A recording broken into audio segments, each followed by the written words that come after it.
Olá, pessoal, sejam bem-vindos à disciplina de Filosofia da Linguagem. Para quem não me conhece, eu sou a Camila, sou professora aqui do EAD faz um tempinho, acho que há uns 3 anos.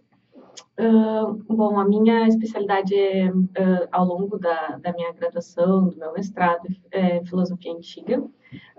Mas esse semestre eu vou dar para vocês a disciplina de Filosofia da Linguagem. Já ministrei a disciplina no semestre passado, mas agora nós faremos, até porque pode ter alunos que façam novamente a disciplina, então ela vai ser readaptada, nós teremos algumas mudanças no conteúdo, no nosso cronograma. Bom, além de mim, na disciplina nós temos como tutora a Paula. Ela, ela vai estar entrando em contato com você semanalmente. Vocês podem falar com ela para tirar dúvidas técnicas. A gente vai deixar separado, assim, mais certinho, assim, vocês entrarem em contato comigo para dúvidas de conteúdo e com ela para dúvidas técnicas, questões relacionadas ao Canvas, não conseguir entrar no ambiente, Cobalto. Enfim, aí a gente faz essa separação e, e vocês entram em contato conosco. Nós já deixamos 2 fóruns de dúvidas ali, fale com a professora, fale com a tutora. Eu vou colocar ali do lado que com a professora dúvidas de conteúdo, com a Paula dúvidas técnicas, para a gente poder se organizar direitinho. Dúvidas de conteúdo, até gostaria de pedir para vocês, se for possível, colocarem no fórum. Preferencialmente, podem me enviar e-mail com dúvidas, caso vocês não queiram compartilhar com os colegas, mas sempre que for possível, coloquem ali no fórum, porque é interessante que a dúvida do colega, a dúvida de vocês pode ser a dúvida do colega, certo? Bom, então, a nossa aula de hoje, para a nossa aula, a minha ideia é nós fazermos uma breve introdução à filosofia da linguagem, comentando sobre como ela surgiu, sobre as escolas, e delimitar o que nós trabalharemos ao longo do nosso semestre, certo? Bom, então, com relação ao surgimento da filosofia da linguagem, a gente pensar como surgiu. É curioso até que vocês verão que que nós trabalharemos na próxima aula Platão e Aristóteles acerca da linguagem. Mas a filosofia da linguagem propriamente dita só surgiu no século XX com Frege.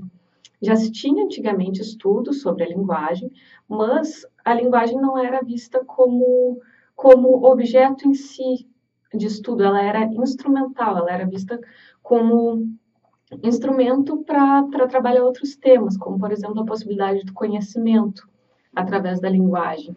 E essa é uma diferença bem interessante, que a partir de Frege, a filosofia vai ser a filosofia vai ser vista, desculpa, a filosofia da linguagem vai ser vista como um fundamento, né? A linguagem é o fundamento do pensar, porque eles se dão conta de que, na verdade, quando nós comunicamos nossos pensamentos, quando nós trabalhamos, abordamos problemas filosóficos, a gente está fazendo isso por meio do quê? Utilizando a linguagem. E a linguagem, se ela for, por exemplo, se ela tiver determinados problemas, como o Freire diz que a nossa linguagem é natural, ela é inerente a ela ter certos problemas, como, por exemplo, vaguez e ambiguidades. Então, ele busca até a criação de uma linguagem artificial para tentar evitar esses problemas da linguagem natural. Então, se percebe que a comunicação dos nossos pensamentos se dando por meio da linguagem, a linguagem é fundamental para o modo como nós nos expressamos acerca da realidade e esses problemas filosóficos que nós muitas vezes vemos como problemas podem ser nada mais do que monstros gerados pela linguagem, como diria o Wittgenstein. A gente vai ver o Wittgenstein no Tratados. Então, na verdade, como eu tinha comentado, é a partir do século XX que surge a filosofia da linguagem. A gente tem o que se chama de virada linguística, que é justamente essa mudança no modo de perceber a linguagem, de proceder com relação a ela, como eu mencionei. Né? A linguagem ela deixa de ser um instrumento e passa a ser fundamento, objeto do pensar. Alguns filósofos, como por exemplo o Hegel, vai dizer que ela seria inclusive como uma filosofia primeira, né? No sentido de que as outras áreas da filosofia serão subordinadas a ela. Chega-se a ter a exaltação da linguagem e da filosofia da linguagem a esse ponto. É interessante ver como essa mudança de paradigma é uma reação ao idealismo kantiano, hegeliano, também que faz surgir a filosofia da linguagem. E nós vemos o surgimento, então, de duas escolas de filosofia analítica, uma escola de Cambridge e a escola de Oxford. A gente diz que, na verdade, não é bem uma escola, mas mais um movimento, porque não se tem um corpo de doutrinas unitário entre eles. Na verdade, se tem, inclusive, embora se tenha uma metodologia, uma maneira de ver a linguagem, se tem abordagens diferentes, essas duas escolas. Nós trabalharemos alguns filósofos de cada uma delas. Então, na de Cambridge, a gente vai encontrar Frege, Russell e Wittgenstein, por exemplo. Já na escola de Oxford, nós temos Austin e Ryle. A diferença das duas é que, na escola de Cambridge, a gente os filósofos, na verdade, trabalharão o que a gente chama de filosofia ideal, e na escola de Oxford, a filosofia pragmática. Qual seria a diferença delas? Como se define? A definição da filosofia da linguagem ideal seria de que ela tem como objeto buscar essa estrutura lógica presente nas línguas naturais, né, desvelar essa estrutura lógica e evitar esses problemas que eu tinha dito que o Frege vai afirmar que são inerentes às linguagens naturais. Né? Então, a gente vai ver que a filosofia da linguagem ideal vai lidar muito com a lógica, ela é bem mais... Ela busca precisão, ela busca deduções a partir de argumentos lógicos. A gente vai ver essa força da lógica bem presente. E não que a escola também a escola analítica de Oxford também tem relação com a lógica, também se relaciona com a lógica no sentido de utilizá-la, mas o intuito é partir da linguagem ordinária, ou seja, o que é a linguagem ordinária? A linguagem utilizada no dia a dia. E a partir dessa análise da linguagem ordinária, vai se buscar perceber quais são os usos, né? Os usos no cotidiano de cada comunidade de fala. Então, essa linguagem ordinária, essa filosofia da linguagem ordinária vai ser trabalhada também, tendo influência até o Wittgenstein das investigações filosóficas, que a gente vai ver que tem uma diferenciação na maneira de ver a linguagem, do primeiro Wittgenstein para o segundo, e a gente nota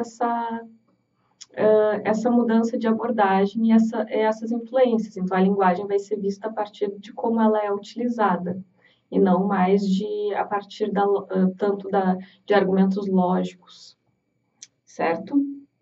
Bom, a gente ainda tem que deixar mais claro qual é a definição de filosofia da linguagem, e nós temos um professor estudioso aqui brasileiro, que é o Cláudio Costa, que ele vai dizer que a filosofia da linguagem pode ser definida de duas maneiras. A gente pode falar da filosofia como análise da linguagem ou como crítica da linguagem. Certo? A análise da linguagem vai ser basicamente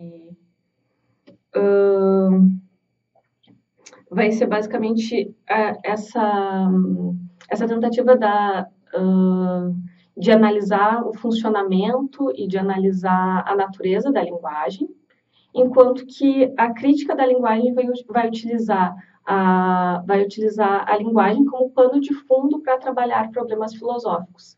Então, na verdade, aqui na nossa disciplina, a gente vai trabalhar com os filósofos com uma abordagem de análise da linguagem, né? Assim, então, buscando estabelecer essa natureza, como a linguagem funciona, e não a busca de resolver problemas filosóficos utilizando a linguagem, a partir de um estudo da linguagem.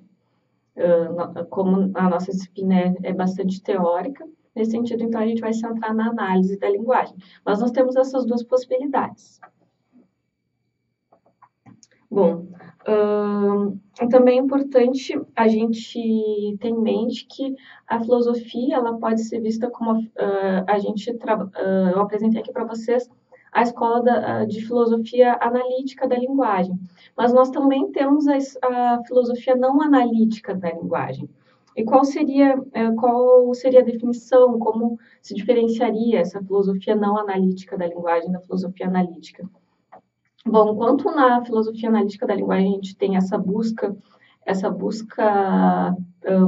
por deduções a partir de argumentos lógicos, um, um apreço bem grande, um apreço bem grande pela verdade, por se buscar alguma verdade através da lógica. Na filosofia da linguagem não analítica, a gente vai ter uma mudança, uma diferença de estilo na maneira escrita, porque não vai ter um apego tão grande à lógica. A metodologia também de como proceder, a gente vê com um estilo que muitas vezes, em alguns autores, é mais literário, mais romântico, até. E eles levam em consideração também, na filosofia da linguagem deles, a influência da cultura e da história dentro da própria linguagem. Então, é bem diferente, as abordagens são bem diferentes. Nós temos como exemplos de filósofos não analíticos da linguagem o Heidegger, Habermas, Foucault e Derrida. A gente vai trabalhar na nossa disciplina o Habermas como filósofo da filosofia não analítica da linguagem, certo? Bom, um outro ponto que eu gostaria de comentar com vocês diz respeito à importância do surgimento do Círculo de Viena durante esse período. E qual seria a importância? O Círculo de Viena surge de 1922 a 1936. Ele seria formado por um grupo de filósofos e de cientistas que se juntou na cidade de Viena, por isso que se chama Círculo de Viena. E eles eram bastante críticos à metafísica. Isso é bastante interessante de pensar, porque eles tinham, por exemplo, o princípio de falseabilidade como algo muito, como um dos princípios, né, do Círculo de Viena, que eles levavam muito a sério. Ou seja, o que significa isso? Eles diziam que, basicamente, que os enunciados científicos eles necessitariam ter comprovação empírica, ou seja, comprovação na realidade.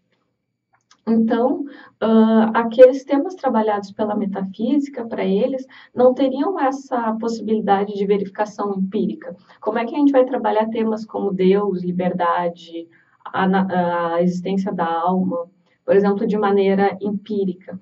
Então, eles, influenciados pelo Wittgenstein do Tractatus, eles diziam que a metafísica era algo sem sentido. Ela não pode falar acerca das coisas da realidade. Então só possui sentido aquelas coisas que são passíveis de verificação empírica. Como vocês vão ver ao longo da disciplina, o Wittgenstein vai ser bastante influente justamente porque ele diz que o mundo é composto apenas de fatos. E justamente ele vai falar que a respeito de proposições da ética e da metafísica e da estética nós não podemos dizer, mas apenas mostrar. Isso é o que vocês vão entender melhor ao longo do semestre, certo? Então, se tinha essa crítica metafísica, se tinha o apoio desses princípios utilizados pelas ciências, como o princípio da falseabilidade. Mais adiante, depois se retoma, a metafísica é retomada, é vista e dada importância a ela de maneira diferente, mas tem essa crítica bastante forte. Mas depois a metafísica acaba retomando seu lugar, sua importância, porque até muitas pessoas perguntam: é possível fazer filosofia sem metafísica? Em que medida que é possível isso? Será que é? Então, na verdade, a metafísica demonstra o seu valor, a sua importância, certo? Bom, então, assim, apenas para nós fecharmos o que eu gostaria de trabalhar com vocês hoje, eu queria abordar um pouquinho a diferença entre filosofia da linguagem e ciência da linguagem, ou linguística. Eu não comentei ainda com vocês, mas eu estou cursando a graduação em letras e tenho tido bastante contato com a área de linguística, algo que me interessa bastante, e até algo que quando eu perceber que tem algo que possa ser frutífero para vocês, eu vou mencionar, porque tem relação com filosofia da linguagem, é bastante interessante. E foi uma das primeiras coisas que eu me questionei quando eu comecei a estudar mais a linguística. Bom, qual a diferença, né, de filosofia da linguagem para linguística, ou que a gente chama de ciência da linguagem? Já adianto de antemão que é difícil dar uma definição que seja plenamente satisfatória no sentido de poder dizer filosofia da linguagem é exatamente isso, ciência da linguagem é exatamente isso. Mas a gente tem características que nos permitem perceber a diferença. A gente não pode dizer que é a mesma coisa, certo? Então, a professora Eni Orlandi, que é uma professora da Universidade de Univaz, lá de Minas Gerais, vai definir a linguística como estudo científico que visa descrever ou explicar a linguagem humana. Vejam aqui descrever ou explicar. Qual a importância dessas palavras? Ali na filosofia da linguagem, quando eu disse para vocês que ela é definida ou como análise da linguagem ou como crítica da linguagem, pelo Cláudio Costa, a gente não vê em nenhum momento a ideia de descrição da linguagem humana. A descrição é algo que quem busca fazer é a linguística e não a filosofia da linguagem. E dentro da linguística, nós temos duas tendências que podem ser seguidas, que é o formalismo ou o sociologismo. O formalismo vai se ocupar do quê? Ele vai tratar do percurso psíquico pelo qual passa o ser humano, né, na formação da linguagem. E se observa, né, ele vai observar a relação entre a linguagem e o pensamento. Então, aqui, quando se busca investigar a relação entre linguagem e pensamento, a gente vai ver que a tendência do formalismo é buscar aquilo que é universal na língua, ou seja, aquilo que possui, que é comum a todas as línguas, ou comum a todos os sujeitos que são capazes de falar uma língua. A gente vai estudar como representante dessa área de linguística e que também tem um pezinho na filosofia da linguagem, como é debatido, o Noam Chomsky. E então nós veremos que através do pensamento dele a gente vai ver essa característica de universalidade, que ele está buscando uma faculdade da linguagem, ou seja, uma faculdade que seja comum a todos os seres humanos. Ele vai defender que a linguagem é inata e que existem certos princípios na mente do sujeito, que é uma gramática universal, como vocês vão ver, que está contida na mente de todos os seres humanos quando eles nascem. Existem, inclusive, regras gramaticais que estariam e que seriam inatas a nós no sentido de compreensão, de formação, como a gente vai ver mais adiante. Certo? Então, o formalismo é essa tendência de buscar aquilo que é universal e vai tratar dessa relação entre linguagem e pensamento. Depois nós temos o sociologismo, que vai estudar o percurso social com relação à linguagem. A linguagem é o percurso social do indivíduo. Então, a relação aqui é entre linguagem e sociedade.